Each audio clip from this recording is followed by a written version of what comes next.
So the Great O'Can has booked what's called a rural revival match. Now, you probably wonder what on earth this is. Obviously. Yes. It's a 2 out of 3 falls match. The first round is a 10-minute match. The most covers, so any pinfall attempt will result in 1 point. Right. The second fall is a 5-minute eel eating contest.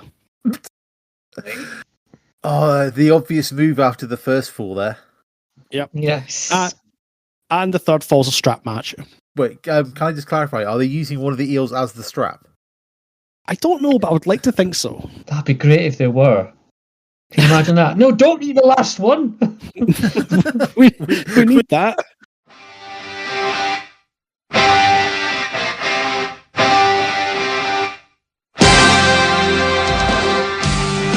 Welcome to the Conquistabores.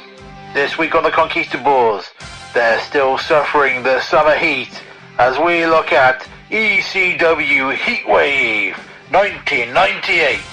Making their way down the ramp tonight, the Human Suplex Machine, Cameron Phillips.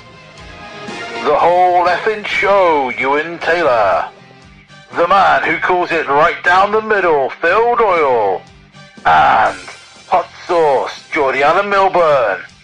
Only tonight on the Conquistabores.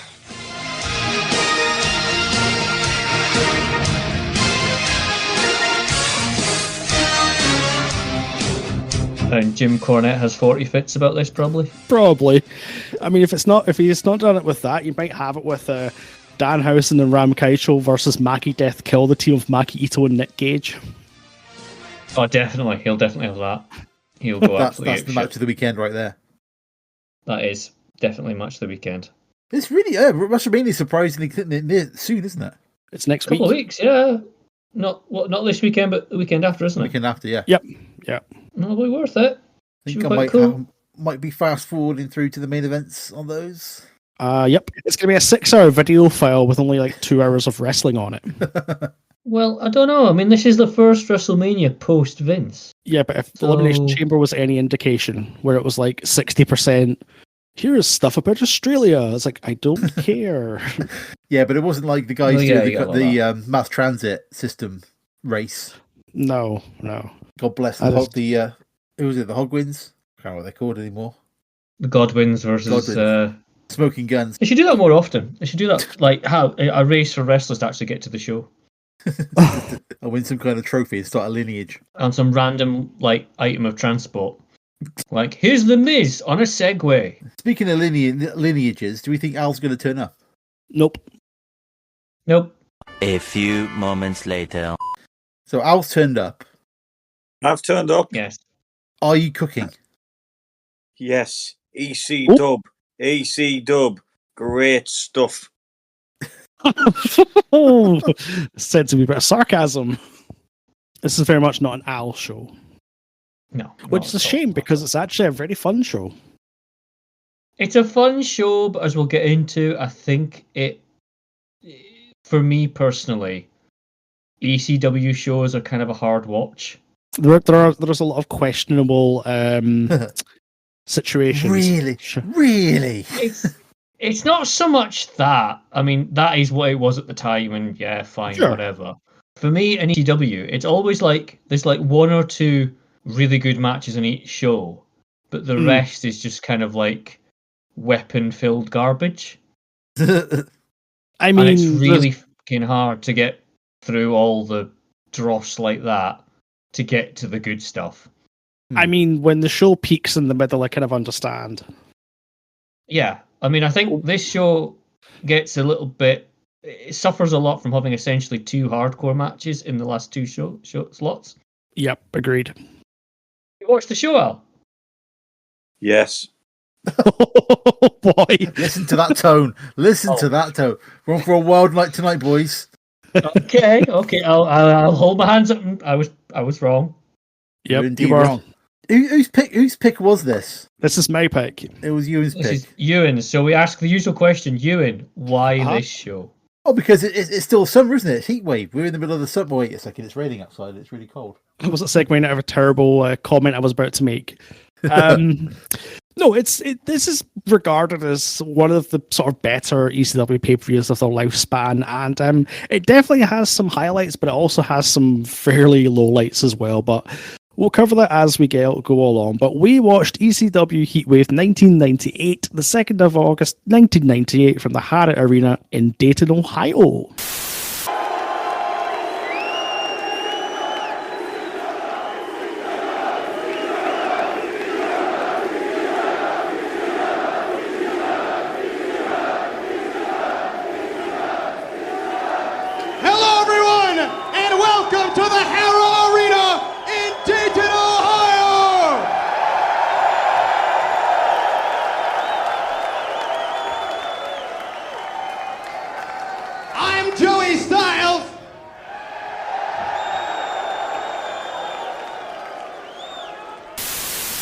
Shows from Ohio. I think King of the Ring 93, wasn't it, from Ohio? Was that it? Was that the Heartland of America? Yes. Yeah, that was the Heartland of America, wasn't it? Yeah. I don't think when I typed it out into the stadium, I didn't have the arena on here before, so. Okay. I've just gone for the. I haven't. My location is the stadium. I haven't got the arena. I haven't got the actual, town that's. Yeah. in, so Have you got a list of like bingo halls? Maybe no, might be on that. No. Ouch. All right, Vince. So told you it's gonna be a wild one, boys. Hold on tight. So show opens up, shot of the crowd. Joey Styles is in the ring. ECW chants. Joey gets a Joey chant. He's very happy about this, and then he introduces our co-commentator, who I assumed it was going to be Joe Gartner. I was very, very wrong. The commentator for this show was the ECW Heavyweight Champion, the franchise Shane Douglas, with Francine, because why not? He got an elbow injury by the look of it. Well, that's explained as we go along. Yeah, and that's probably the reason why he's benched. That, and also that bastard Taz decided to rip it apart. I hope it's not like too cold in the arena for Francine Blasher. She'll catch to death wearing that. Well, there is that, yes. What I love about this kind of era, I think we mentioned it last time we did the show this kind of time, is that all the graphics and stuff look like they've done on like a demo copy of Corel Paint. I don't think he think it's Corel Paint. I think it's just MS Paint. Knowing ECW, it's probably like a cracked copy of something. Yeah. Well, we like you said, Cameron. We all did it back then. It was all just we all did. We all did.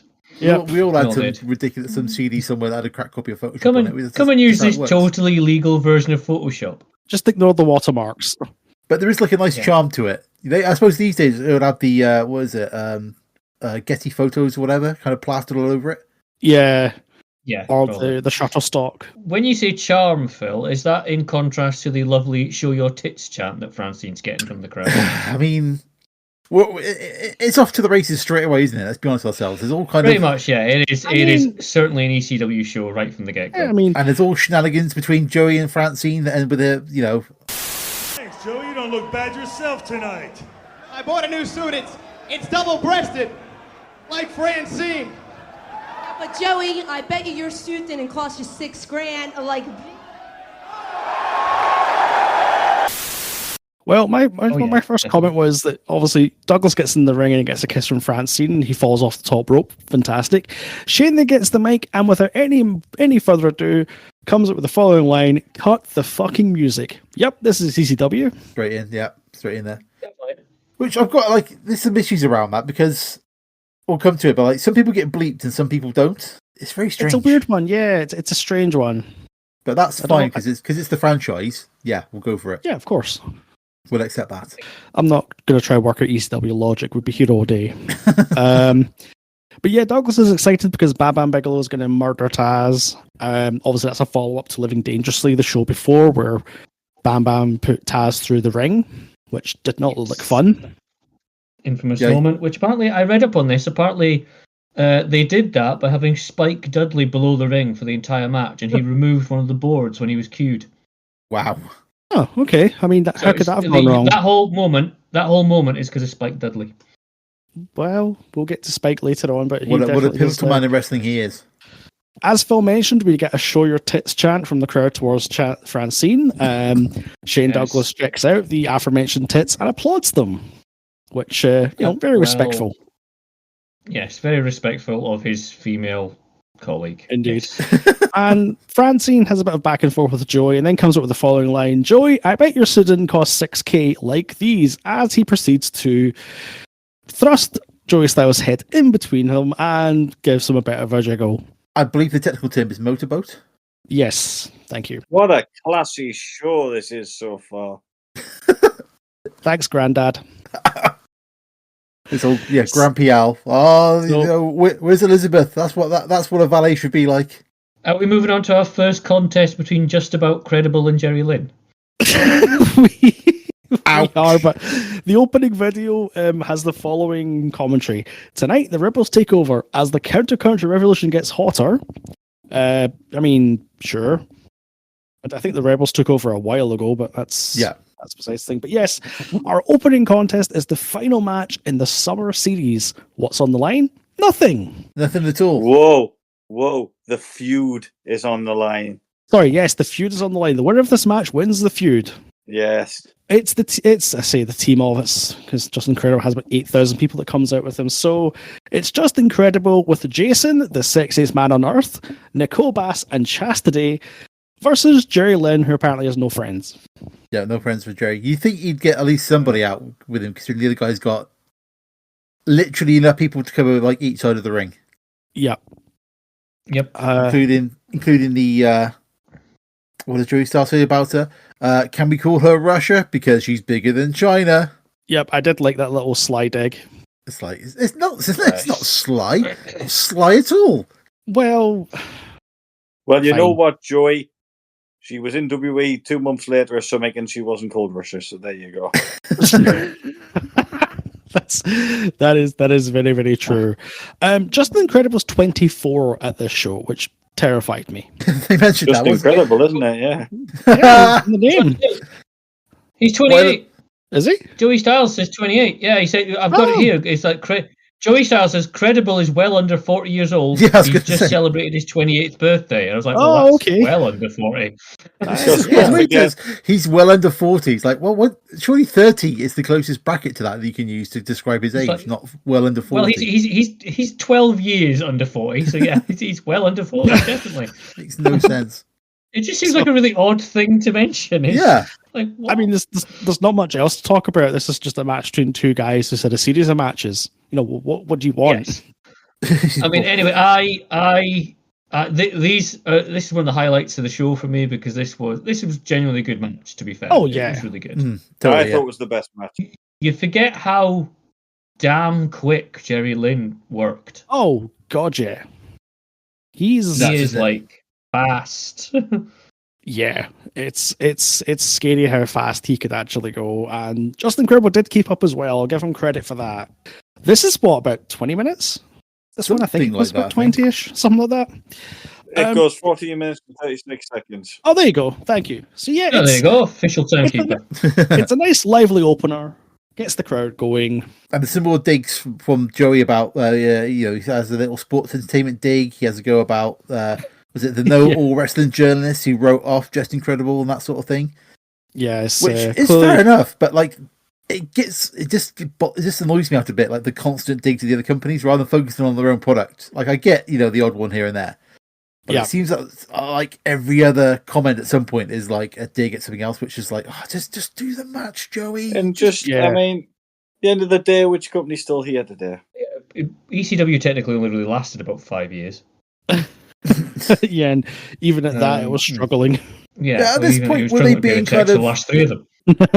Was it this point they were being kind of in the background supported by Vince financially? Or was it? Yeah, because that's for RVD was doing the Mr. Monday Night thing. So. Yeah, and they had they did the Raw Invasion in '97. So yeah. So I think the WWE money is still coming in, but match ends. Lynn gets crotched, I believe, if I remember correctly. Chastity gets tombstone. Justin Credible hits a second rope. That's incredible, and gets the pin. I mean, the setup was quite good. I liked it all. Like Jerry Lynn was going for something on the top rope, and then Credible hit him in the nuts, and then the way he sort of got him in the tombstone position and did it. I thought it looked very good finish. I thought they killed Jerry Lynn at that point. I thought, Because like he doesn't move out like the rest of the Justin's going out, like he literally like he sells that finish like like he's been killed, to the point where I'm thinking, have they actually killed him? And my only thing with this match is like, with all the it's got loads of interference, which is fair enough, but then like the refereeing I find so frustrating in this, because there's parts where like he's been distracted so he can't see what's going on, then turns around and sees like literally like someone get smashed with the head with a chair. Yeah, and he's just like it's like and then like I think at some points Joey's like, oh, you got to give the ref credit, and I was like, no, you don't give him any credit. He just stood there watching someone get smashed with a chair, and then like, oh, your leg's on the rope. No, you can't. Either you go no rules, or you have to kind of enforce the rules. I know like AEW gets picked up out a lot, especially with the tag teams, where just like anything happens, and the refs kind of watch what's going on. But you can see that here, where it's like the ref just kind of leading on the ropes, watching dudes get smashed with the chairs. Like, carry on, fellas. Is it like I can't remember if this match or not, but someone gets like there's chairs on the floor, and someone gets like leg dropped on them, and then there's like a pin on them and stuff. And it's like I know it's like Extreme Championship Wrestling, and it's supposed to be extreme and hardcore and all that kind of stuff. But when you're kind of cutting out feet on the ropes, it's a bit ridiculous when it doesn't like that. That's the it's kind of like just one of the that finish was cracking. That tombstone from the top, like that's how you kill a man. That's not how you finish the rest of the match. That's how you kill a person dead. That is the fitting end for the final of the summer series, Phil. Well, that's true. Well, that's there correct. you go. Yep. That does make sense. So we go from that to our next match, which is Lance Storm versus Chris Candido and the returning Tammy Lynn Cinch. Oh, Cameron. As soon as a clap dies, and I was like, "Oh, fucking hell!" What a good finish to this! What a good finish to this match would be if Sonny, for no good reason, just got the whops out. Wouldn't that be a good finish to the match? Oh, we'll get there. I don't know if that'd be a good finish for all involved, Al. But well, but this would have I guess them getting Sonny at this point. That's still a big get for him, isn't it? Oh yeah, I think at this point they're just wanting to get as much visibility and getting Sonny, I suppose. She fits in. I guess she's still a name. Well, she's still Chris Candido's girlfriend. So well, there is that. Yes. Yeah. I mean, she's been around the locker room a few times, but she's the locker room bite, but that's not even slander. It's in so many books and stuff. Oh no, it's accurate. Yeah. It's like actual. We're just repeating actual fact. She'll be in the fucking jail anyway, Al. What's she gonna do? There you go. Oh, imagine we get an email from Sonny about the podcast. Could you imagine?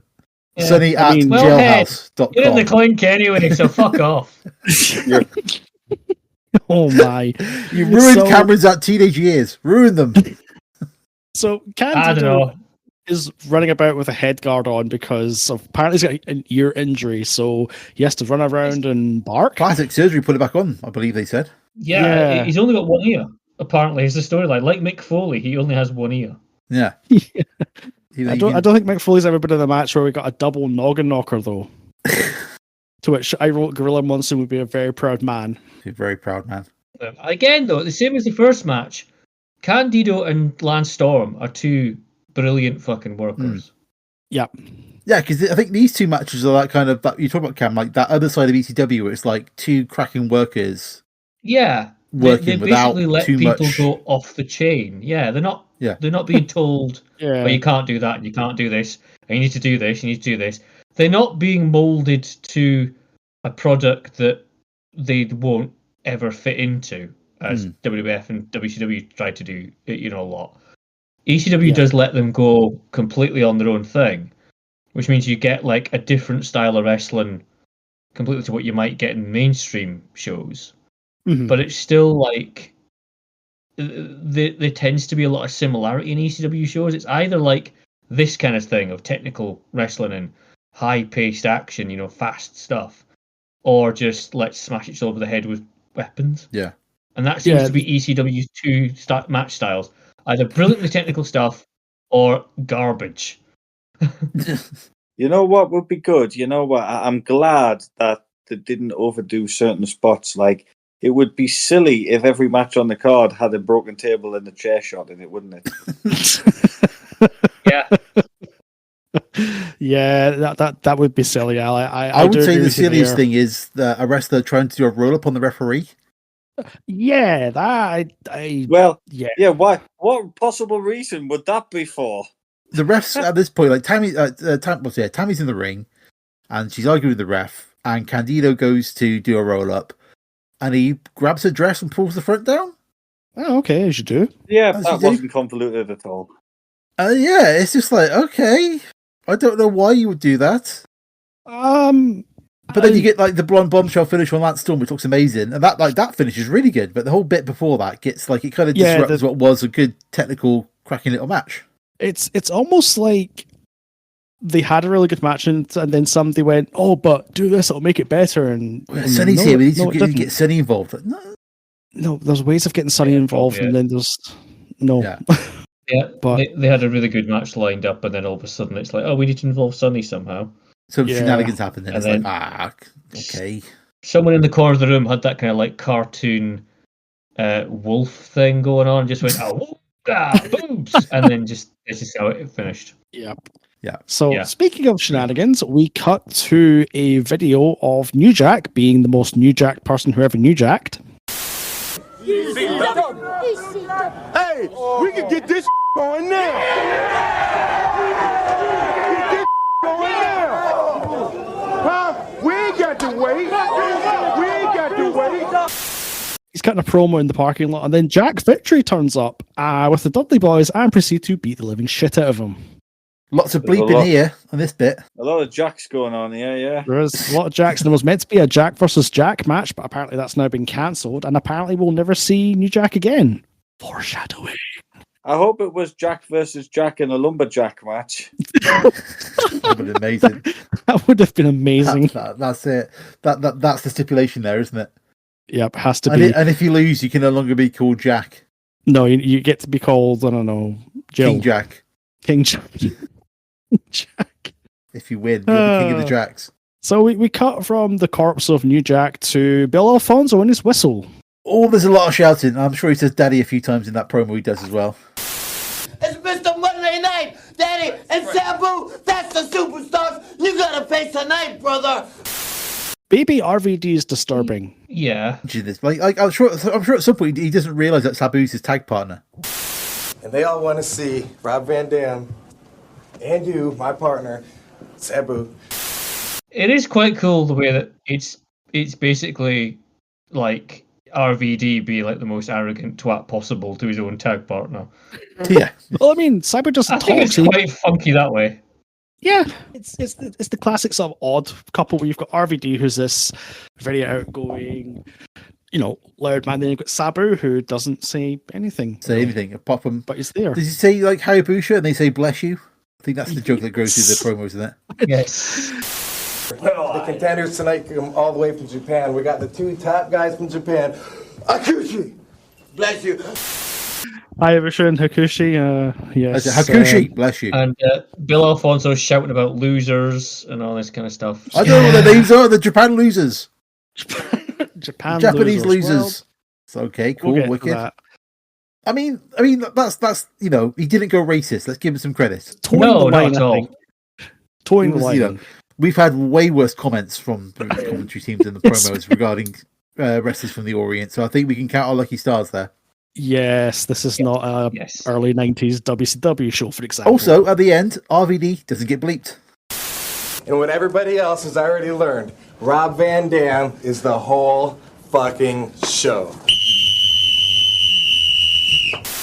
Maybe RVD was on the board by this point in time. Awesome. And so therefore could do whatever the fuck he wants. He was definitely on something. Yeah, from later years, we can obviously understand fully what was going on in his head. Maybe it's best we don't know. I'm just going to say, do you remember that time that RVD and Val Venus swapped gimmicks? Yes, it was disturbing. Yeah, it was just really fucking weird. I was not aware of this. I might Google it, but I'm not sure if I should. Well, you had the last stint that RVD had in TNA, or Impact, whatever it's called at the time. He had like the whole thing about being just this basically old shagger who would just basically have any come out of the ring like surrounded by strippers and all this kind of stuff. Was that his name, the old shagger, RVD? The old shagger, aye. The old shagger, Rob Van Dam. And then you had Val Venus, who was hawking marijuana products online. So the whole shagging show. The whole shagging show, yeah. It's a missed opportunity for a Scottish wrestler called Shagger Lee, but never mind. So we cut back to the ring to our next match, which it's Mike Awesome versus Masato Tanaka. Some theme for Big Michael there. That is this is right out of Streets of Rage.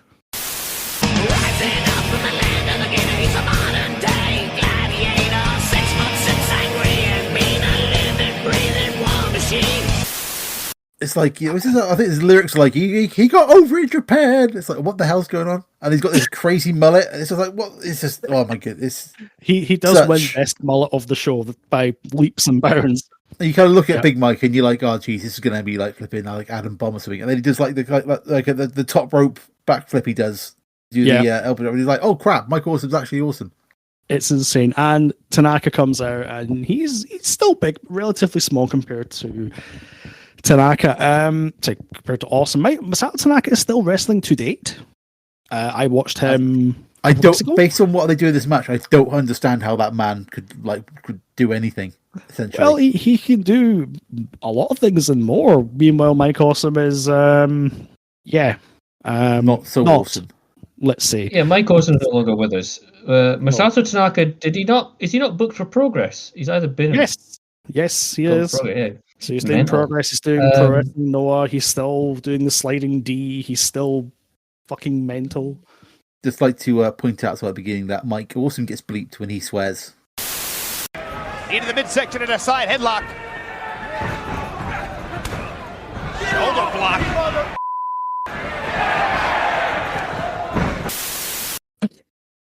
Yes, inconsistency. You know what I loved about this match? Yeah. Go on, Al. There was a broken table and a chair shot. I've not seen that yet tonight. No, Al, I would like to argue with you. It was not just a chair shot in this match. There were multiple chair shots. There was some... Take your pick of the many. Including one off the top fucking rope. Well, this match was so good, they decided to run it at one night stand. That's right. You can kind of see why, though. Yeah, it's just two men going out there just going batshit crazy. Only this time with it, Masato Tanaka nearly getting impaled going through the bad side of a table. Well, this is like that kind of like... Yes. This is, I think, a match on that tipping point that Cam was talking about, where it's like there's some great technical spots in it. Like Mike also has some crazy agile stuff in it. How is he so athletic, being as gigantic as he is? When he did his dive into the crowd, I thought, okay, this man is dead. It's where he just he bounces on the top rope first. Like he gets onto the top rope and just stays there for about 4 seconds, cheering to the crowd, and then launches himself off. It's like, I'd like to point out as well, like a lot of this stuff, like all these dives to the floor, is to bare concrete with no pads. Yeah, there are no pretty mats. There are no nothing. This is just the dirty, filthy concrete of the Hada Arena. Because there's a bit where I think at the beginning of the match where Mike does the kind of the Undertaker style suicide dive over the top rope, and just I don't know how he survived that because he lands on his head. Well, he did just land on his head. It just lands on his head. Scary. It just lands on his head. Well, that's not the only time he lands on his head during this match. He nearly gets done. There's a scoop power slam that's amazing by Tanaka, but also Mike's head is millimeters from going spiked into the mat, but they just about put it off. And then Tanaka gets a chair and goes up the entire length of the ramp. 75 that was feet, amazing. I loved that. Full top run and smash right in his bonce. Just waffled him. I would also like to point out, people are saying, "Oh, the crowd chant for us, tables, tables." They were doing it in 1998. Yeah, I think this is where it must have started clearly, because it's just I'm glad they were restrained and didn't give them any tables. Well, they didn't initially, but what confuses me about the table thing is the commentary team is up in the corner, up in the booth somewhere in the top, so there's no kind of thing around the ring. But there's always a table set up next to the ring that doesn't seem to be in use by anybody. Just kind of whenever it gets smashed, it just gets replaced by another table, and they just cycle this through the entire thing. It's okay, you can't even say it's the Spanish announcer's table, because it's just a plain table that's not being used. It's just there. Is it? Yeah, Joe Styles points out the timekeeper's table. I didn't see a timekeeper on it once. I just saw maybe they were just running away because big men were just smashing through it every few minutes. He was in the fifth row, which was still not very safe, as we've already covered. Yeah. During this match, Shane Douglas was incredible. because he was picking apart the pinfall covers, the fact they weren't hooking the leg, the fact that I've written that down about how Shane's like really obsessed about people hooking the legs and pinning people properly. Yep. Like in the, I think it's the Jerry Lynn match, he says about like, he always spread his legs so he made his weight heavier to make it harder to kick out. It's like, all right, Shane, Jesus, obsessed much, calm down. I liked it. He contributes a lot for being like effectively the company's world champion. He's benched and he's on commentary for the evening. It would be, imagine if at WrestleMania, WWE suddenly went, oh, you know what, Roman Reigns isn't going to wrestle, he's going to be on commentary all night. That's pretty much what this is. Essentially, yeah. It's like, I know they're forced into it because he can't move his elbow kind of thing. But it's like really, they're trying to work around it. Obviously, they've got the FTW championship kind of match coming up later on, which kind of almost replaces it. But just about. It feels really, really odd having Shane Douglas on commentary when he's like the figurehead of the company. Yeah, I suppose it's like similar things with like when CM Punk was champion for his like 400 odd days thing. Like when he was injured during a part of that, I remember him doing like he just did a promo from like the Sky booth during one of the pay-per-views, if I remember right. Because like his knee was all messed up and he was all injured up, and I remember that just being like, they just have to kind of, you can't use him in the ring, but they still want him out there somewhere to get some kind of, Would that be the run where we had that infamous CM Punk inside joke haha hour? There was one show he was in commentary for, and it was basically just inside baseball for wrestling for like an hour. I remember if he did commentary, or if he was just like, I wouldn't be surprised though, because that was like just before he walked when he was massively banged up. So I imagine they got him to do that at some point. But yeah, like you're kind of you're champion. You just got to get him. I suppose if it was Hulk Hogan in the 80s, he would have just wandered into the match at the last second and just won it or something to a good pose. Yeah. There is a great spot. I'm going to the Awesome Bomb. So Mike Awesome set up a table on the outside. He tries to put Tanaka through. He doesn't. And then eventually Tanaka just goes, all right, I've had enough of this, and just murders Mike Awesome through the table. Are you referring to a bit where Tanaka powerbombed him over the top rope, through the table to the concrete floor? Neck shoulders first. Neck first. Like, literally, again, that's not a wrestling move. That is how you kill a man. That is how you murder a person. This is after we've had the spot where Tanaka takes two extremely hard chair shots, doesn't sell, then proceeds to try and take Mike Awesome's head off, and Awesome responds by just waffling him. Yeah, I guess like three like real nasty. Does he do one for the top rope? Yep. It's just like, oh boys, can we just do like an arm drag? Come on, you don't need to just. They're going to sit there and try and kill each other. That's what these two do. Yeah. That's exactly what they do. So eventually we get to Tanaka hits a rolling elbow for a 2. He then sets up a pile of chairs in the corner. It goes for a tornado DDT, hits it, and gets the 3 count. And he still looks quite fresh considering he's been through a hell of a lot of abuse for this match. What I wrote down, the most surprising thing I found about this match, I've written down at the end. If you would like to inspect both Mike and Masato. Neither of them are bleeding. Correct. Which is amazing when you consider. Yeah, I hadn't thought of Like, that. how on earth, but after all those chair shots, even just like, just hard way, you'd have thought Tanaka would have some kind of cut on his head.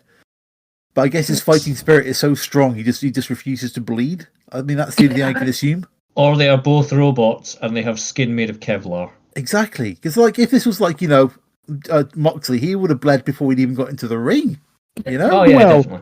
Yeah, I mean, Moxley would be bleeding on the way down the ramp. He'd just be like, "Oh, what's that? Oh shit, I'm bleeding again." Oh. He's walked through the curtain. And that's it. He's like a gusher, just going through the curtain. But these two are just like those chair shots Tanaka take without even getting like a tiny little bit of blood coming down his head at all. It's just insane. Yeah, it's insane, and I think this was sort of one of the first sort of crossover matches of the night with FMW, because obviously. Awesome and Tanaka had a feud going back and forth in Japan, and this was sort of them bringing it back over. Styles sells it, saying like it's like fight, like they've been going on for matches for like 5 years, and like he talks about how Awesome used to own Tanaka, he couldn't beat him, and then he turned it around recently, and now it's like it's just enhancing the blood feud. But like, you still don't need to powerbomb a dude onto the concrete floor out of the ring. Just calm down. Well. I mean, it wouldn't be nearly as bad if he went for the table back first, but the fact he went through like shoulders, neck first, that's just not fun. It's just do not recommend. So I mean, this show does feature some people who are kind of integral to the history of ECW. I mean, obviously, we've mentioned Shane Douglas, and arguably he's the guy that starts the entire ECW by winning the NWA tournament and then throwing the belt down on the floor. Yeah. Establishes that kind of character to it, doesn't he? Yep. Yeah. And then my argument is that Mike Awesome's kind of like the end of ECW, because it's him that obviously has to, he goes to WCW, but before he's there, he drops the title to Taz. He comes to the venue, gets in the ring, drops the belt in 5 minutes, walks out and leaves. Cat into a taxi and gone. He was that concerned that everyone in the building wanted to kill him. Mm-hmm. Justifiably so, based on the Rockers ECW crowd, to be honest. Well, yeah, but it's just like, ECW fans are like the fucking worst. They're just, especially this time, it's just like, what bugs me so much part of what bugs me about this show, and it happens, although we didn't mention it, but it happens in the opening match between Just Incredible and Jerry Lynn. One minor mistake. Oh, I know what you're going to say. All the fat fucks in the front row are there kind of going, you fucked up, as if they could fucking do better. Well, no, they couldn't. It's just like that. This is the start of the kind of the smart mark crowd, isn't it? This is like, I guess. Oh god, this is the markiest of the smartiest people here. Yeah, but I guess if you watch WWE at the time, like, you're not going to get like that. The audience isn't quite as just bad. I suppose once ECW once the ECW kind of wraps up, they all kind of go across to the WWE to an extent, and then that kind of starts pervading into that audience. Like, I suppose more into the kind of 2000s, I guess. Yeah, the end of the Attitude Era, the Ruthless Aggression era, I would say. Because like, when is it like the What chant's born? That's like 2000. If I could remove one chant from history, it'd be the What chant. I hate it. I hate it. Yeah, I'm with you on that. It's just stop it. It's just used to derail people from promos when they might be actually improving on promo. You're there to watch the show. Watch the show. Boo, cheer. That's fine, but don't try to get yourself over. Nobody's paid to listen to you. Be stupid. Just no. Exactly. Exactly. So we cut to a Taz promo. Taz is a very good promo. I don't know if you guys know that. He is good. He needs a new towel though. Someone buy me a new towel. His towel's a bit scraggy. Yeah. Yeah. Bet it smells. Probably. Of what though? of Taz sweat. Of Tasmanian sweat. Yes. Yeah. Try and find that in the Yankee Candle shop. I get the funny feeling it would smell of like part fish and part deep heat. Oh my god! Wow, that's a combination I never ever thought about. Combination like, and honestly, I never want to think about it again. Yeah, thanks for that lovely oral image there for us, there, Cameron. That's all right. That's all right. I'll describe things for you, being the writer that I am. There you go. Scene setting. That's what it's called. There we go. So Shane Douglas is not amused with Taz's promo because Taz claims that the FTW title is the only title that matters, whereas Shane Douglas is like, no, pal. I've got the real title. I've got the ECW Heavyweight Championship. This is the pinnacle of this company. Is that when he starts stroking it? Yeah. Gives the title a bit of a stroke. Shane does losing his rag very well in this show. Yes. Like, his... Because obviously he's basically just promoting as much as he can when he's like, whenever he's talking about people being pinned. But like, he does it so well. He's like, this is the guy I think Cameron alluded to in the Discord chat beforehand about how like ECW he works there, but like everybody else just kind of probably massively dropped the ball on him. Yeah, I think this is episode 3. Absolutely. Compare this to Dean Douglas. Yes, exactly. I'd say. I mean, this is the weirdest thing for me with Shane Douglas in this show in 1998 is he has got Dean Douglas in his rearview mirror in 95. He's been to WWF. Obviously, didn't get on with it. You know, you could argue all day that he never wanted to work for Vince McMahon again. He never wanted to be anywhere near Shawn Michaels or the Clique in general. And he comes to ECW again, returns, does this probably his best body of work. But then he's also about to go to WCW later on in like a year's time and have the Viagra on a pole match with Billy Kidman. Thanks, Vince Russo. And it's just like, right, And then obviously he's in WCW and it's Dying Day. Yes, I think. I don't know. I'd have to look up and see if he was on the last Nitro and things like that. But he's only really ECW, and only being sort of let off the chain and being able to do his own thing meant that Shane Douglas got his character across in the best possible way. Yeah. The minute someone tries to actually tell Shane Douglas, no, you need to be this, that, and the next thing, it fucks up for him. Yeah.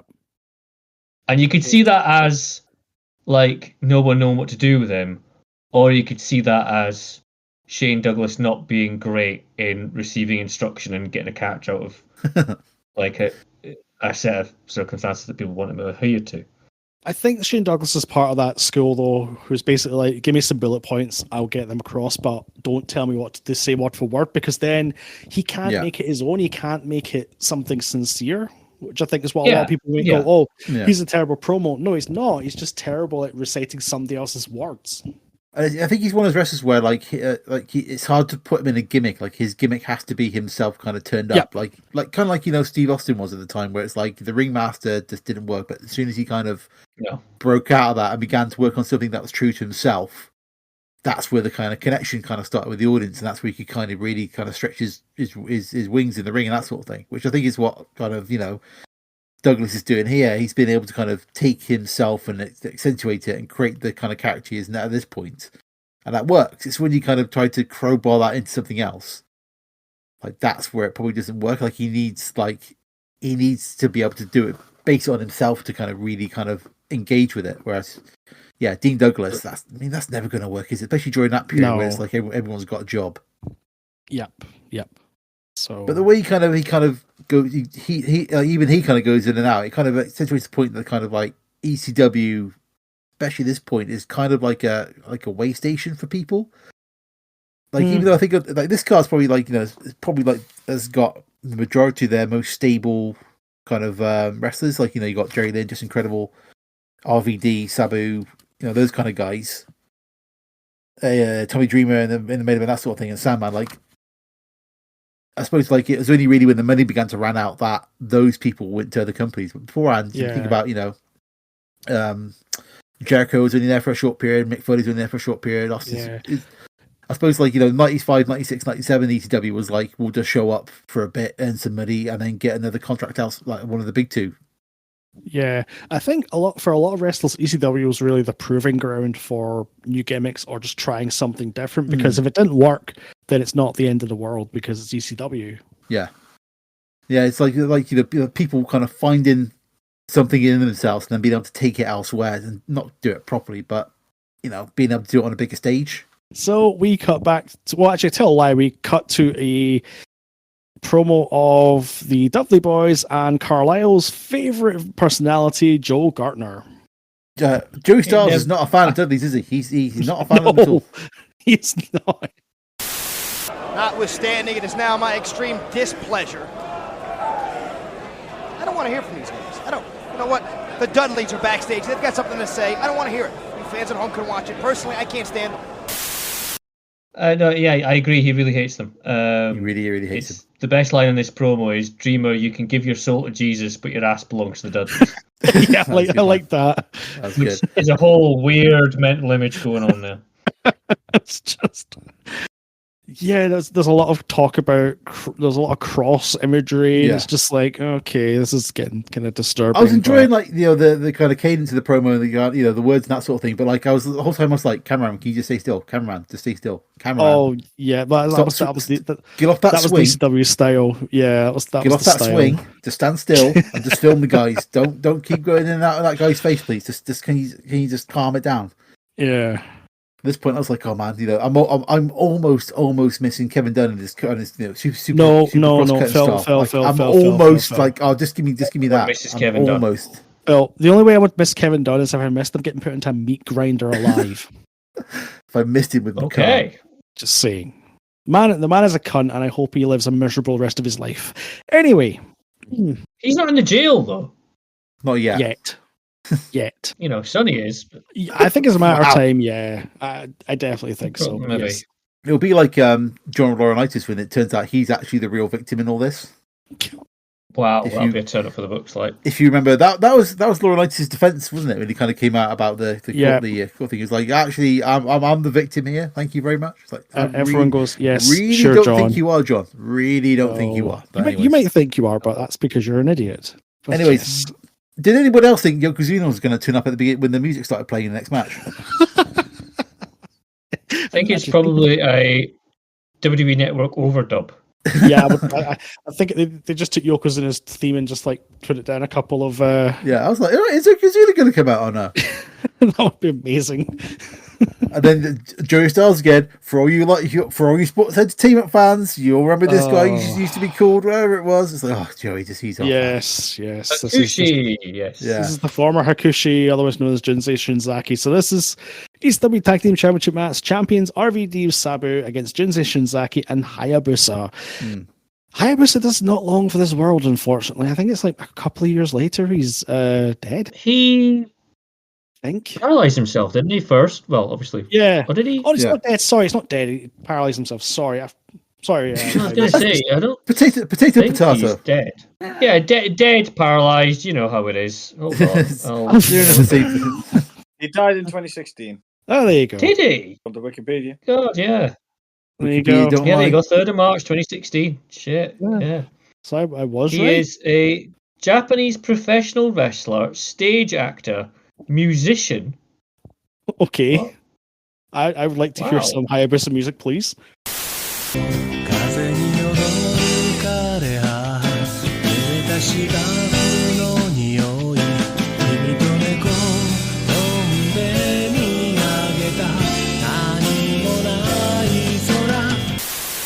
I'm literally swearing at myself when I'm doing it now. Sorry, Phil. Sorry, future Phil. Sorry. Thank you for your struggle. If I tried We're thoroughly derailed by those thoughts of Hayabusa doing music. Yes. So Shinzaki and Hayabusa are the former FMW Brass Knuckle Tag Team Champions, and this is them going after. Great name, by the way. Great name. Oh, the Brass Knuckle Championship is a fantastic lineage of titles. I love that. Well, the problem is, like, it takes flipping ages for this match. I think this affects the next few matches. It just takes flipping ages for it to get started. Oh yeah, I think there's I don't know what's happened, but it takes a while to get going. But once it gets going, it's good fun. Totally, it's just like there's like a lot of standing around, walking around. Sorry, I was just going to say it is just a lot of like disconnected spots. After spot after spot. There's no like connection between any of them, and it's again everything's like 100 miles an hour. Yep. No, I agree. Old man Cameron over there. He just needs to slow it down. I've got a couple of clouds I need to shout at, but you know, it's just like it didn't do it for me this match at all. I appreciate the effort that went into it, but it didn't do it for me. I'm in the same spots. For that reason, it just feels. This feels like a match that would be, you know, in the kind of modern era, it would be like a great GIF match. Yes. Yeah, this is a match that's been created for like Twitter or X. Yeah, because it's like there's great kind of 30-second moments here, like every kind of, you know, minute or so.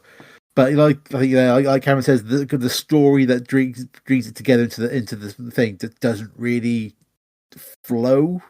Yeah, there's not a lot to sink your teeth into. It's just here's two teams, they're fighting for a belt, go. Yeah. And it's like it's a good match, but again, it's lacking that sort of oomph, I think. Yeah, I think I've written towards the end like it's just pure chaos towards the end. Like there's just things going on. The refs have stood around. Like the table can't even cope with it, so it just collapses on itself. So they chuck in two other tables just for good measure. Yeah, exactly. It's a very. I can't remember. This is the point. Like in commentary, Douglas says, like, you know, it's one thing we never run out of in ECW. It's tables. Yeah, it's like stacks of them under that ring. There must be like the ring is like held up entirely by tables. I think at some point it's kind of like in WWE that I think the ring's held up by candlesticks. That's true. It's essential to have a candlestick to construct a ring. Yeah, exactly. That's how rings are built. Then you kind of extend it out into the Punjabi prison match. That's how it works. Oh Jesus! Yeah, no. Exactly. Do you know how you get those campaigns on like loo roll wrappers so that they're going to plant trees? Yes. Do you think they did that for ECW in the late 90s? For every table we smash, we plant another 3 trees for the wood for the generations of tables. The amount of trees they planted would have solved the global warming crisis for the next 100 years, surely, based on the number of tables they smash on a daily basis. Yeah. But like those moments, like some of the moments are insane. Like I think my favorite one was what was it? I think Sabu does like a hurricane. I can't remember who does it too, but someone gets hurricane Rana off the top rope, and then RVD just like does a splash out of nowhere. Yeah, he just appears. Just flies in from the right side of the camera and just kind of twists his body in midair. Whatever he does, just hits his splash. It's just like, I don't know where you came from or how you were that high to begin with, but there you are. Materialized. Just appeared in midair. Like it's all those kind of bits, but yeah, that kind of like, just I don't know what it is. Maybe it's like, you know, obviously RVD and Sabu are like two iconic, you know, wrestlers, especially in ECW. But like with Sabu being quiet and RVD being a bit, you know, the kind of arsehole at this point, the kind of smug arsehole. He's very much dumb jock energy. How do you kind of connect to somebody in the match to kind of root for or kind of, you know, get yourself into? Because there's all kind of, you know, there's all 2 counts everywhere, but it's like nothing kind of really kind of got me up out of my chair. Like, you know what I mean? Yeah, I get it. But yeah, you can't argue with the spots. It's just like it just needs that connective tissue to bring it together. Yeah, no, I agree. And the finish is great with the kind of the two Japanese lads on the table get absolutely destroyed by 2. Yes, they do. 2 leg drops on the top rope, which are like because like obviously with their positions, like RVD and Sabu are coming down on top of the legs of the table, which it's a lot of pain happening in like a very short period, isn't it? Yep. Yeah, it's a lot of a lot of an unpleasant evening happening. Yeah. I quite like Sabu, like he just like threw RVD out of the way so he could get the pin. Like that kind of stuff I liked. Go back to the promo where it's like the two of them just niggling each other as they kind of, you know, try to coexist. Yeah. It's the classic can they coexist? Only they actually can coexist. They actually can coexist and they can win a belt. Sabu's still a nutbag, an absolute nut job. Oh, yeah, absolutely. We get another video package hyping up the next match, which is the FTW title match, which is a Falls Count Anywhere match. Interesting. Was it a full... Have we not been watching them all night? There you go. Yes, Alan. Technically, yes, I would say so, but this is the only one that's officially called out as a Falls Count Anywhere match. Well, which is they describe unusual. it as an ECW death match to an absolute finish, which I can only assume means someone has to die. Yeah, I was going to say that means death then, right? Yeah. That statement would infer, yeah. Yeah. And this is after, like, we get a lot from Joe Styles about Taz being a miserable son of a bitch. Like, he goes, like, he runs that point into the ground quite relentlessly. Yeah, he does. Yeah, I got you. Taz is the most miserable son of a bitch I've ever met, says Styles in the opening minute of this match. Straight away, yeah. But it's like, you know, Taz these days seems really happy, so maybe it was just him at the time. Probably. You know, him singing along to the Jungle Boy theme tune, as we know from Botchamania. I think it's his son that's probably taken the mantle of sort of like miserable fucker now, isn't it? Because Hook's like totally like just gonna kill you. Just gonna kill you. Just gonna kill you, mate. But then Samoa Joe's like, no, you're not. Oh, Samoa Joe right now is he's just Chef Kiss wonderful. I love Samoa Joe. Samoa Joe, like of all the choices to kind of follow MJF with the belt, like who would have thought Samoa Joe would have been like the absolute chef's kiss, perfect 10 out of 10. Oh no, because no notes. Samoa Joe's just an asshole. But the thing is, he embraces it. Yeah, love Samoa Joe. People thought that Samoa Joe's career was kind of over when he was on, like, appeared at WrestleMania in the Pawn Show, didn't they? I mean, fair. Because even I suppose I laughed at him and went, "Oh my god, this is it." That's it. Bye, Samoa. But you think about, like, you know, he got kicked out of WWF, came back. Was he on commentary for a bit? Was he injured for a bit? And you kind of think, he's just going to become like a producer, maybe like upstairs or something. But then, like, is this testament to this pay-per-view that we're discussing Samoa Joe, who's not even on the card? It might. Probably, because I think like as good as like we've had some cracking matches, but I think it's a sliding scale towards the finish. Yeah, the finish it's very heavily weighted at the top because these last two matches are just a bit of a schmoz. Yeah, and they're really big up this match as being like, you know, the biggest rematch following their matches, you know, when he went through the ring and that sort of stuff. But I don't think the stipulation of the Falls Count Anywhere, whilst it's it makes for some fun bits in the match. I don't think it helps the match. No, it doesn't really add anything extra to it. And I think this is one of those bits where you want it to be like a really good match in the ring between two really good wrestlers.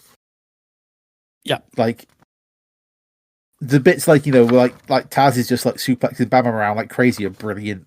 And then like they start off as it like straight in with a powerbomb, great.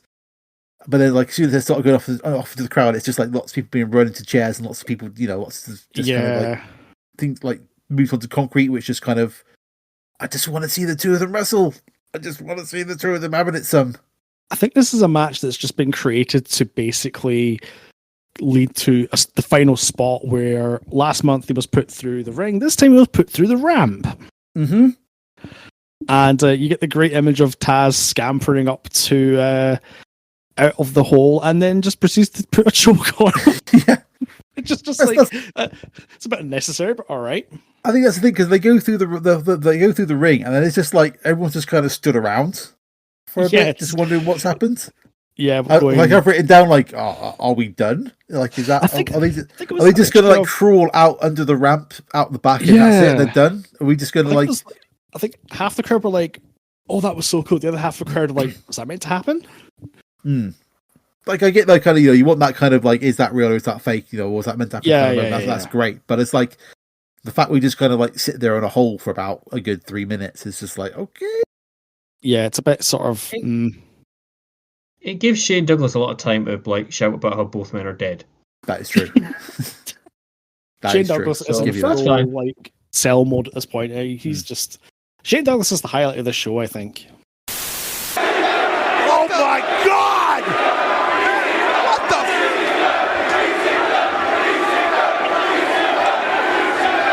They're dead. They're dead. Taz DDT'd Bam Bam Bigelow. They went through the ramp into the concrete. Nobody's moving. There's the ECW doctor. Get down there, see if they're okay. To hell with Taz. See if Bam Bam's okay. Need to point out as well that Taz in this match gets busted open when he goes through a table. And I believe that is the first bit of blood we see in the entire match. It's the entire pay-per-view so far, which is nuts, really. It really is when you consider it. So you consider the focus. Like, there was a table involved there. Yes, there was. There was, Al. Yeah. What I liked about that is they obviously Bam Bam puts Taz through the table. Then I think I looked away, I looked back, and he's putting a table up in the other corner. I'm like, oh, he's got another table in the other corner. I was like, oh no, he's using the same table. It's the same busted table. Just like the less smash side of the table. But it's fine because he gets Tazplex through it, which looks looks awesome. That's not all like fun. But these two, like who would have thought in 1998, Bam Bam would have this kind of amazing run of matches with Taz. It's just nuts when you think about it, really. It's wild to think about, but it sure showcases how Bam Bam wasn't exactly used to his full potential in WWF. There we go. There's that story again. Mm-hmm. We'll come back to that. He probably had more of a successful career in WWF than most people on this show, though. Oh, yeah, absolutely. I'll give you that, yeah. Absolutely. He is probably, I mean, of this entire card, he's the only man who at the time has headlined a WrestleMania. Yep. Yeah. And no one else. Has anyone else? I don't think anybody else did. Struggling. Obviously, the Dudleys have yet to go to WWE at this point. RVD would have done. RVD will eventually. Did he headline, or was it like he derailed by his drug stuff? I don't think RVD headlined WrestleMania. I don't think RVD's never main evented WrestleMania. No, I think he's somebody he probably would have done until he had all his problems with the title. Like he won the title, then he had the drugs problems. Yeah, then he had to drop both titles in a week of each other. Yeah. Yeah, I think if that hadn't happened, you probably would see him. I bet he would have done at some point. But yeah, he's the only no one else. Probably, yeah. Well, you say whether or not he would have, he got busted and obviously didn't. So he would have had definitely more of a chance had he not been busted with a load of marijuana. Yeah. But everybody else, I don't think anybody else. I suppose the closest really the Dudleys, who kind of they stole a few pay-per-views rather than the main event. Oh yeah. I mean, you're a couple of years away from WrestleMania 2000. SummerSlams. Yep, and then 2001 is WrestleMania 17? Yes. Yeah. So that's the triple threat TLC match, isn't it? Yeah. Yes. Which I found a comedy moment, a comedy aspect of that I only discovered the other day, is that Devon Dudley's really scared of heights. Oh. Well, there you Apparently he was bricking it at the end when they were up on the table structure that Christian Edge put up. But that is exceedingly high. We'll cut the guy some slack at that point because he's on a very high ladder on a ring, about to go through a big, massive pile of tables. Apparently, it was floated at one point that he'd be the one to take Edge's spear off the rope that was on the belt up. And he loudly proclaimed "fuck that," and then it was Jeff that went, "Okay then." Well, Jeff probably didn't know what he was agreeing to at the time because of reasons. Well, yeah, but who knows? Who knows? But yeah, so Bam Bam really is he's probably the kind of ironic, strangely, the biggest name on the card. If you're using the kind of headline of WrestleMania yardstick.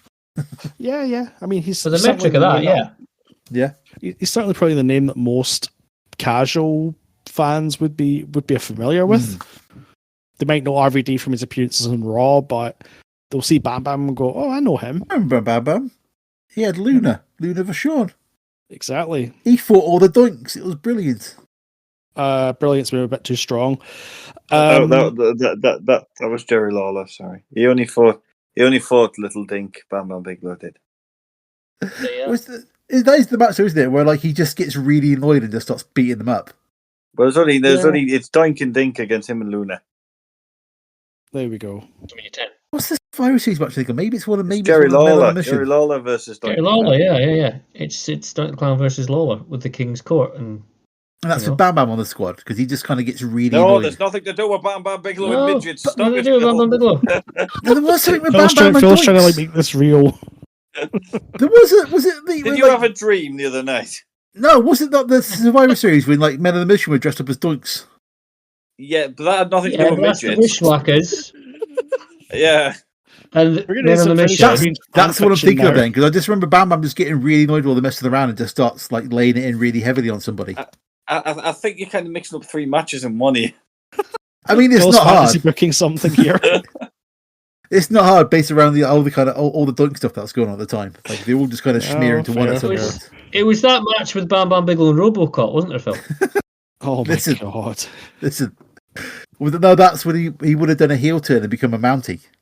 So they would have they would have spray painted him red, and he would have come out to "I'm the Mountie." with the Mountie. We're really far off track now. Let's try and bring it back. Anyway, I was going to say the Dudleys.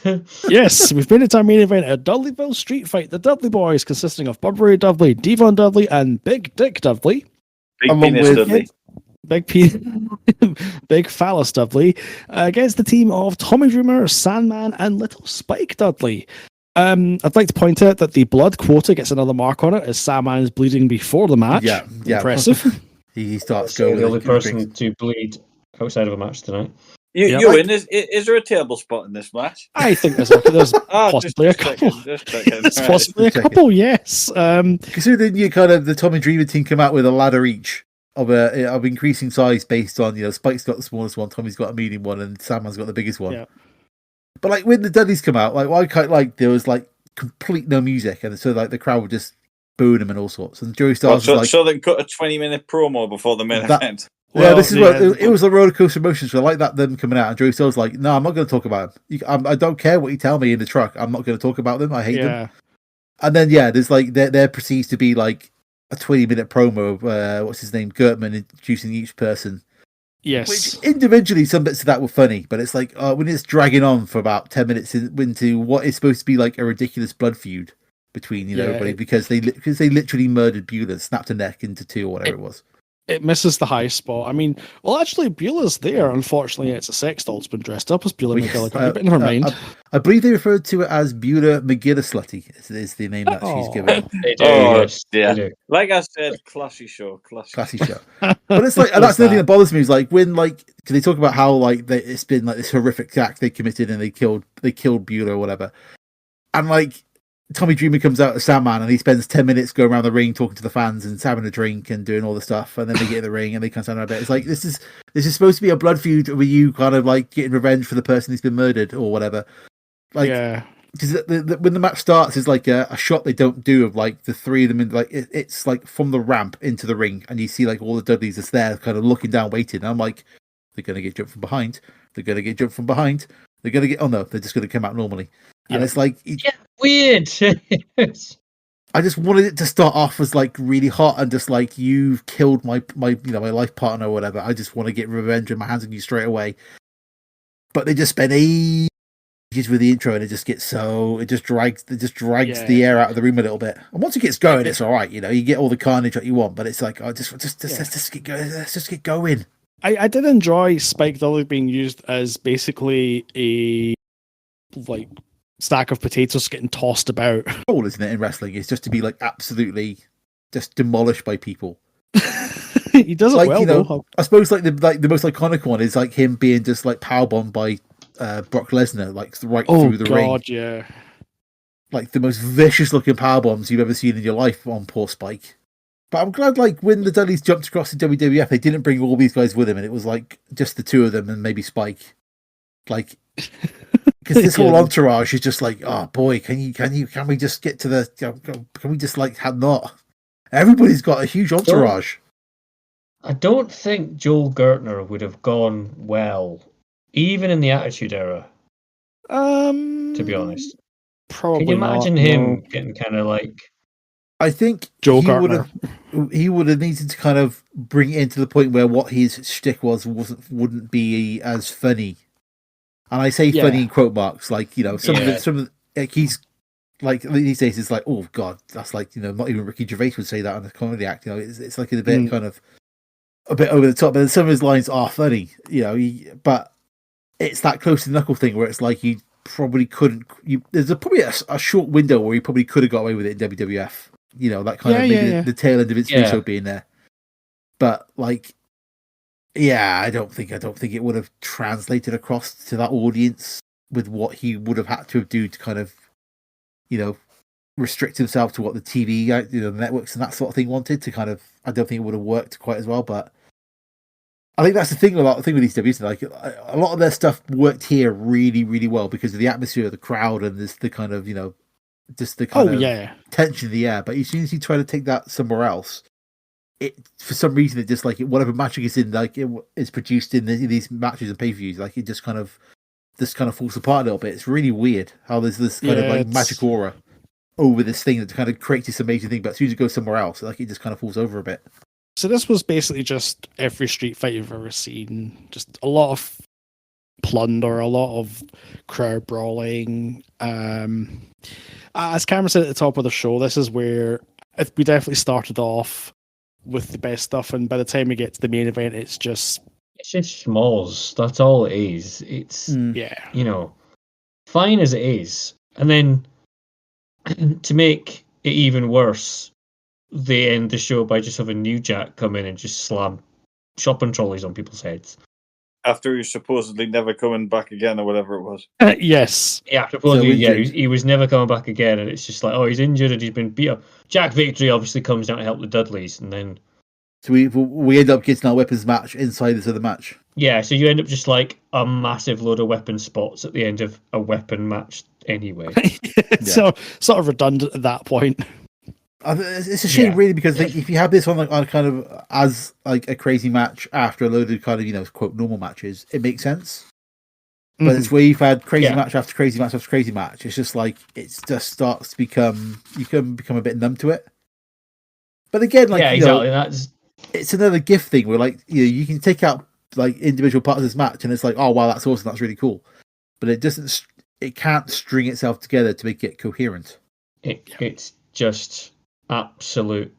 I say there's some high points in it. I can't sit in here and say I don't enjoy watching an ECW show at all, 100%. Because there are parts where I'll be like, there's some really cool matches, and in this show, you know, Candido and Lance Storm is great, and the opening match between Just Incredible and Jerry Lynn is great, and there's a couple of moments, you know, there's moments in RVD and Sabu versus Shinzaki and Hayabusa which are cool, but it's not really strung together, and Taz and Bam Bam is good in patches, but then just gets fucking daft again.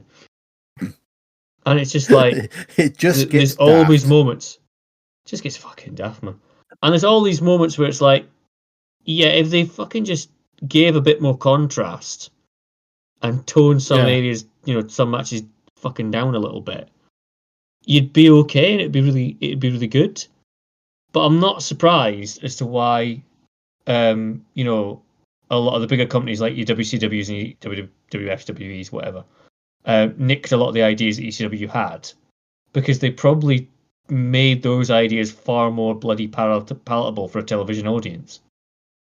Yeah, I think we kind of like, I'm not sure we talked about it before, where I think it's like we reached that tipping point where probably like an ECW card, a while ago would have been more weighted towards those kind of awesome wrestling matches. But because the crazy stuff's become more popular, like they're doing that more and more, especially with like, if the money starts running out and they have to kind of, they're trying to get the keep the TV contract, that sort of stuff. They have to kind of do what they do to bring the audience in, and the audience wants the crazy stuff.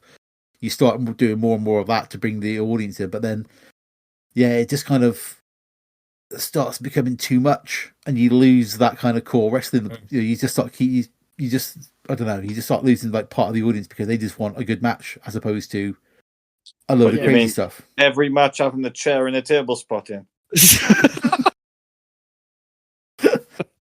I think the problem here is the ECW fan is one of two fans. They're either a technical wrestling fan, but they don't want to watch WWE, WCW, because they think that's just, BS cartoon stuff. They want real gritty characters. Or you've got the fan that likes the hardcore stuff, but is not going to go and seek out like King of the Death matches in Japan or something like that. Who's going to get into the King's Road of All Japan or something. Yeah, trying to cater to both of those types of wrestling in the one promotion is really, really difficult. I think they would have done a lot better if they picked one lane and went committed fully to it, as opposed to trying to mix the two together and coming up with a show like this where it has its bright points, but it also has its other points where it's just like, this doesn't fit with everything else. Yeah, it's like, it just doesn't. Can we just ease off on the things a little bit and just like have, I mean, people talk about like, I suppose for an ECW card, a normal match would be, considered boring or just kind of, it needs that. They might think they needs that stuff laid onto it, but it really doesn't. If you get like just two dudes wrestling who know what they're doing, it's awesome. It can be really good. You don't need all that kind of extra stuff, but I think they just felt they needed to kind of just stand out or for the shock value to get the audience in. It differentiated them, and that's what ECW was needing to basically get noticed. They had to be. Oh yeah, but they had to do it. Like I fully understand. Like you need to do that to be like just stand out from what the other companies are doing. But like, I think the problem starts when it just becomes like it just takes over the entire card. Yeah. Like, everything. Just covered in it. The thing is, I watch deathmatch wrestling to date, but that I watch promotions that is what they do. But I also watch All Japan, whatever. So if I want a particular kind of wrestling, I know where to go. If I feel like I want something a bit more traditional, I might watch some All Japan or no. If I just want complete nonsense, violence, whatever, I'll watch ICW No Holds Barred. I'll watch CZW. I'll watch Game Changer occasionally. But I think it's just at this time in history, ECW was the true alternative. I know it's cheesy to say, but they really were. Oh, no, it totally is. To what else was going on. I think it's like sometimes it's hard for us to kind of put ourselves back into our shoes in 1998, where it's like, oh yeah, nobody else was doing this. Like this was entirely new. Like this was like like game changing and would change the industry over the next kind of 5-10 years. Yep. To the point where like watching the show now, it feels cliche. There's Alan in the corner talking about everything having a table or a chair shot, but at the time that would have been like mind blowing compared to what you had, what the other companies are doing. So it's really hard to kind of like but you don't need it in every single match, do you? No. You just I get that, but if you're going from like WWF, WCW to this, you do want a table or chair shot every match because it's awesome and it's cool. No, but it dilutes it every time you see it. By the time you get to the main event, somebody going for the table is like, well, I've just saw another 10 guys on the pay-per-view go for a table. Why is it? Set it on fire, make it different. I suppose like in the first match, we've got Jalen doing a Hurricane Rana off the top rope to put Just Incredible through a table into the concrete. Like, that's in the first match. And I suppose, the only way you can escalate to that at the end is like actually having people using lightsabers. That's but you talk about like things escalating like that. You can't just keep doing that same table spot over and over again. You got to keep doing more. But like, how can you do more than a Hurricane Rana off the top rope through a table? That'd be amazing. Like, you just cut to the ring and here's fucking Ray, what's his face coming out with a lightsaber, just going mental. Oh, Darth Maul man coming out. But yeah, but it's like it's really, really tricky because like this at the time was been like mind blowing. But you look at it now and it's just like, it's just too much. It's too extreme. They went too extreme. Yeah, they lost the E off extreme and just they spelled it with an X. That's how extreme it was. There you go. But it was all right. It was. I feel like I feel quite negative about it, even though I don't feel negative about it. If that makes sense. It's a fun show, but it definitely had its problems, which will be reflected fairly with its ranking in the table. Right, where's it going on the table? So, the highest ranking ECW show we've got is ECW Living Dangerously 1999, which is at number 21. No, it isn't, because at number 10 we have ECW One Night Stand 2005. That's not count, because that is the WWE ECW show. With you, still from ECW. Still some ECW. Fine. The other true ECW show we have is, where can I find it? Oh God, I had it a minute ago. No, it's just that one, isn't it? We've got another one. I'm sure. We're knocking around the brawl for all. Look there. We've already done 2 ECW shows. I've already got Living Dangerously 99 at 21, and the One Night Stand at 2000, number 10. Oh, okay. I'm talking nonsense then. I thought we did another one, didn't we? I thought we did as well. Obviously, maybe we did. Oh, okay. I imagined that. I don't know. No. Needless to say, I am not going to put this at number 21 because I don't feel the show is better than Invasion 2001. What's number 30? Number 30 is SummerSlam 1999. Okay. What's number 35? Number 35 is WrestleMania 4. What's number 36? Number 36 is Halloween Havoc 1991. We're getting down to the we're getting into the basement. The clump of WCW house show events. Yes. The thing is, like Halloween Havoc 1991 has obviously got the Chamber of Horrors match, and that feels like what an ECW show would become. If that makes sense. Here's the thing, though. I think this show is better than Halloween Havoc 1991, and it's for a simple reason. This show only had 6 matches. Halloween Havoc had 11. That's true. But WrestleMania 4 had like 14 matches. It's 16. Yes. I just like the idea of like Halloween Havoc 91 and being close to ECW this match, because like there's just the sheer just ridiculous chaos of that Chamber of Horrors match just feels so close to like a lot of these moments of the ECW, but I don't know if it should be a bit higher.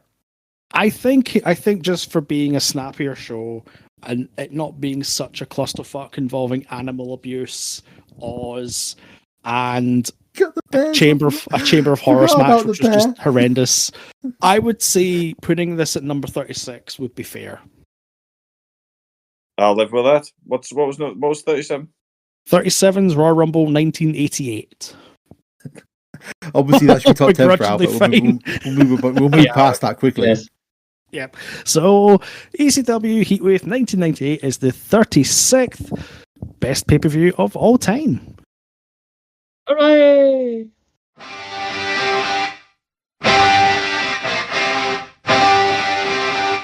And next month, we've already got the show decided because Phil booked it in very, very early. Phil, what are we watching next month? It's my pick, and I don't know if it will land in April or not. It depends on when we can get it organised. But sure, guys, you realise that next April will be the 10-year anniversary of the Conquistabores. That's terrifying. And in celebration of this, our first show, as you will well remember, was WrestleMania 8. That was the first show we ever did, which is still number 1 on the pay-per-view list. Which is amazing to think about. It's still the best pay-per-view of all time. Best pay-per-view of all time. So, considering we're 10 years on from recording our first episode, surely we should do something 10 years on past that WrestleMania, which means that the next pick is going to be WrestleMania X8. I have never watched this show. I am very excited to watch this show. You never watched it? This is where I fell out of watching wrestling regularly after, would have been Royal Rumble 2001.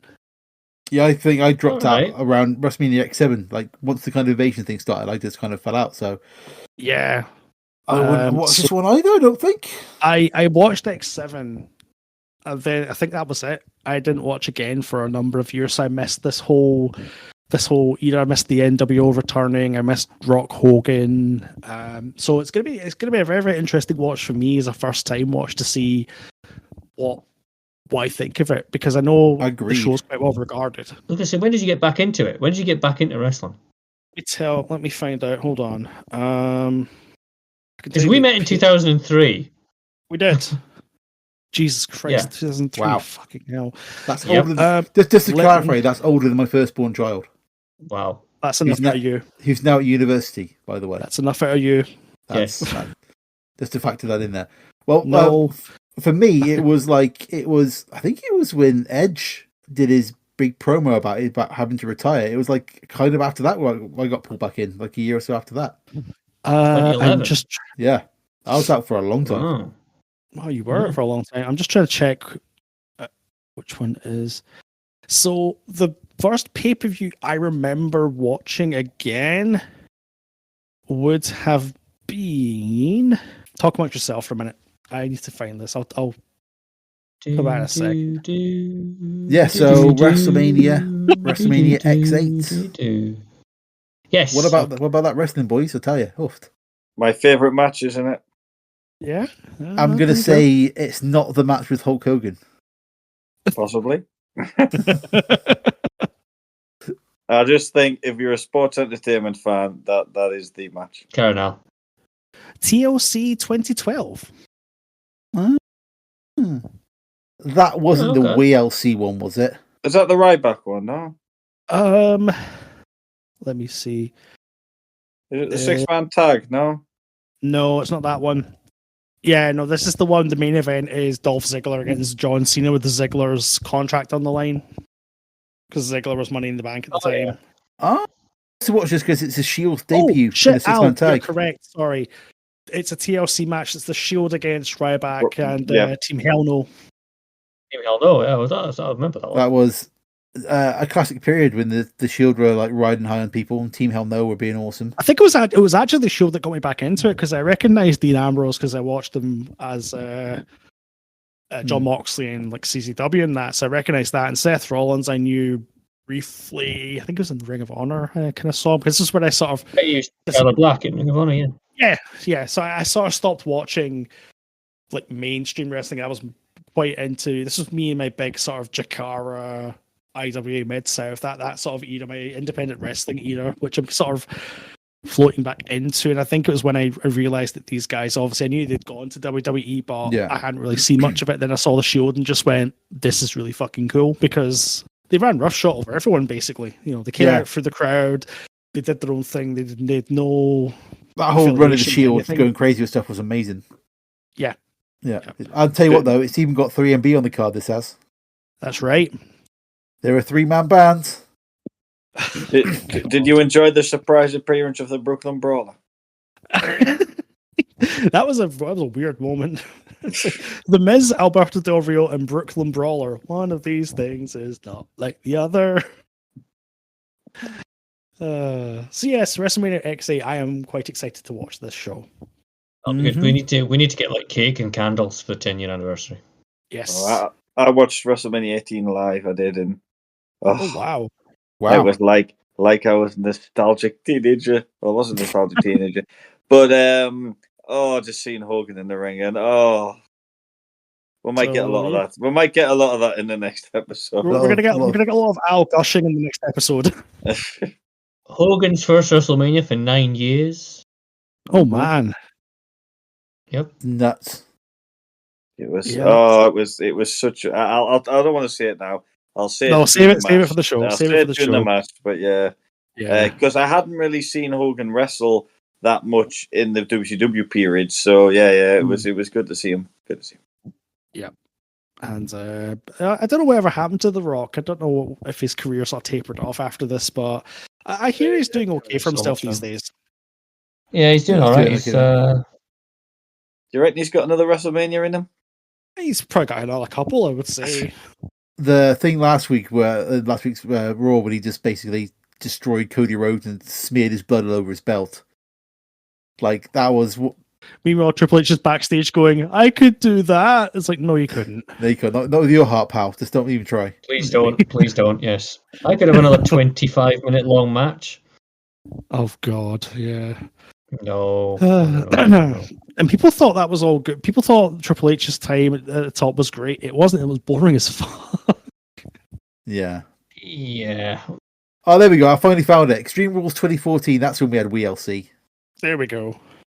One of the most insane pre-show matches you'll ever see in your entire life. That's right. It was a pre-show, wasn't it? It was like the main event of the pre-show. But there's like people just putting themselves through like multiple ladders and Christ knows what else for a pre-show match. It's just insane. Yeah. Well, I mean, this was just like 3MB going, well, we're not going to get in the main show. Let's make a moment. Yeah. We got like, Jinder Mahal just going through about 4 ladders in a table. It's insane. Well, I mean, Jinder Mahal at this point, he's had his run with the belt. No, that was before. That's before he got kicked out. Before? It was 3MB period. He went from 3MB to the title. Yeah, he got released for about a year, came back ripped, and then they gave him the belt. You're right. I think this is just before I think him and Drew got released not long after this, if I remember right. That's insane. Yeah, it's just I was going to say 2014 is when Drew got released. So I think he went back to Heath being a pure one-man band. And then I think after that is when he teamed up with Rhino for that. I've got kids. There you go. Oh, God. Yeah. Another classic period. I've got kids either. The classic I've got kids era of wrestling. I mean, wrestling has some dark times, but, you know, whenever you can have like that whole period, I think after that wasn't great. The kind of, you know, because we kind of go, I think after that you go into Daniel Bryan leaves and then it's into the Roman Reigns is the best guy ever. Honest, he's going to be brilliant that period. But then in the background. Speaking of dark times, whose picks after yours, Phil? It's a round table. Yes, we've still got to pick the thing there, I think. Yep. Then after that is Cameron. Your next pick, Al, is in September. Fucking September? Yes, fucking September. Hang on. April. No. Hang on. For God's sake.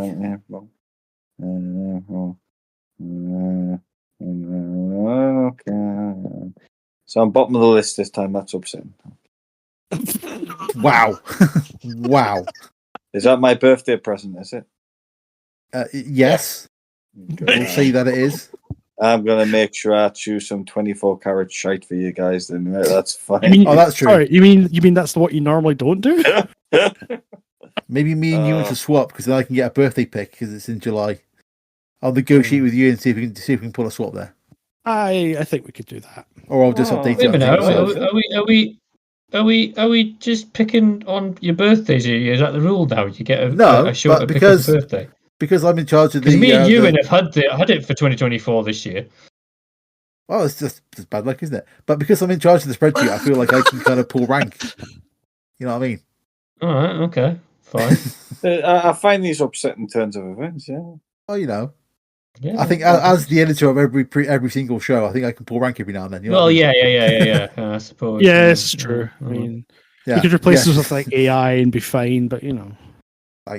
Thanks, guys. Thanks for the.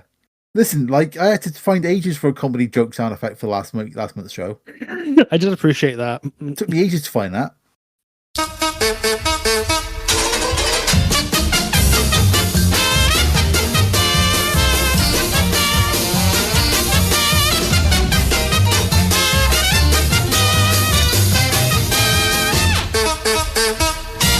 Put in comedy trombone, all you get is a sad trombone. I wanted the kind of like the kind of trombone. It's not out there at all. I can't play the trombone to make it myself. More's a pity.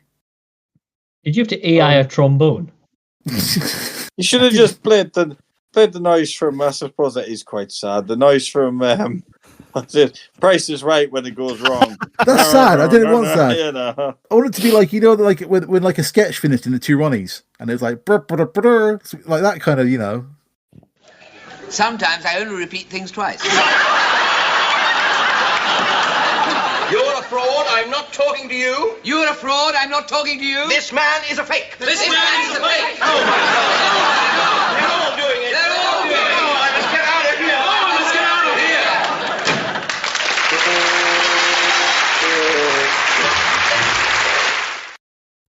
They do the last one liner, and they kind of go into the big round of applause, and there's some Trump music in the background. What would that be? You can't get that music by itself. I feel I need to You watch the Two Ronnies now to envision that. Wasn't it like a little jingle, like it wasn't a trombone, was it? There'd be some kind of jingle. Maybe in my head, it's like a trombone or a trumpet. It's definitely a brass instrument. How the fuck are we talking about the Two Ronnies at the end of a wrestling podcast? I don't know. Because that's what happens. We break it down. Last time it was gladiators. That's very true. Now we're talking about two. Yeah, that at least has a vague connection. Like to point out the very big connection. Like to point out that the wrestler guy got through to the finals. Thank you very much. Did he? Yes, he did. I can't remember what his name is, but he's a pro wrestler in his spare time. And when he won, he did the Eddie Guerrero thing with his arms. Oh, it was like, I was like, he's a wrestler. He likes Eddie Guerrero too. One of us. He's one of us. So he's in the final, which is next Saturday. So that's the biggest. Can't wait for that. Do you know that the Gladiators being on BBC One is One Man's Mighty Fuck You to ITV? Yeah. And I say, as much as I detest the BBC and everything that they do, more power to them for this one. Yeah, I think what makes it like an extra big like FU is they just basically did the same thing. Like they didn't change it. It's all pretty much exactly the same. No, it's the guy who produces Gladiators on the BBC at the minute has a talent agency. One of his clients is Holly Willoughby. He got fucked off with the way that she was treated on This Morning. And so he's pulled all of his talent out of ITV at the minute. And as a fuck you, took he had the rights to the Gladiators to reprise it. And he took that to the BBC instead. Thank you. The main thing is we've got Legend. How many Gladiators is there? Is there like 12 Gladiators?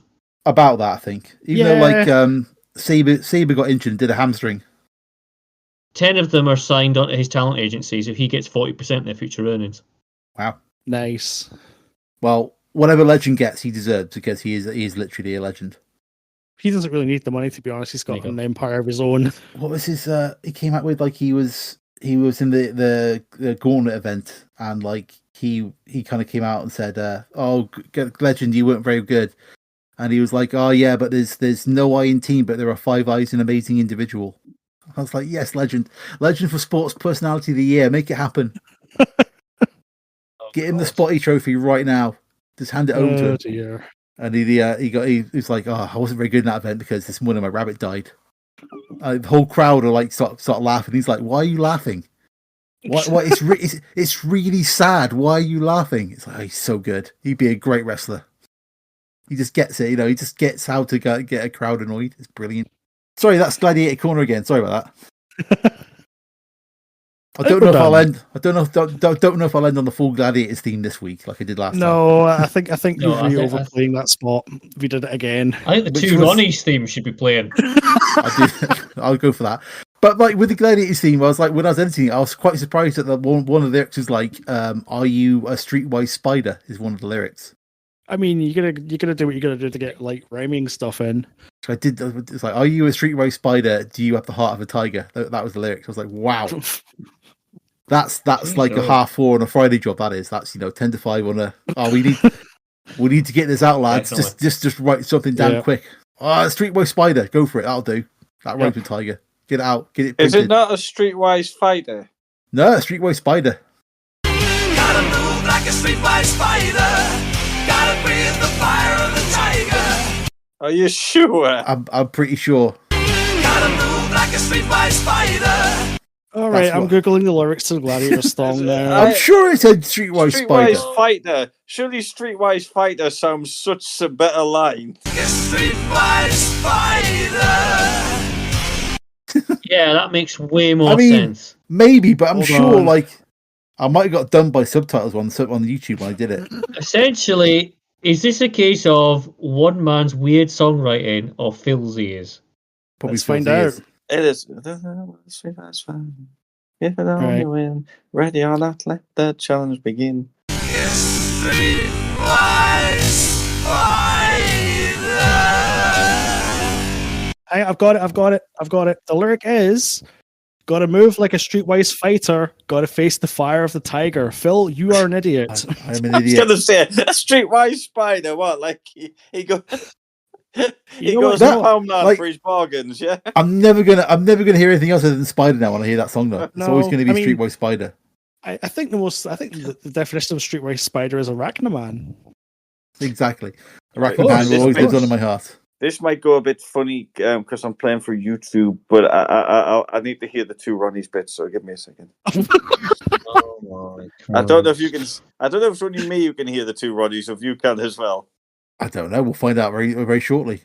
I don't know if this will make the podcast, but we'll go for it. I think we've already faded it at this point.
Hey, it was right down the middle, Daddy.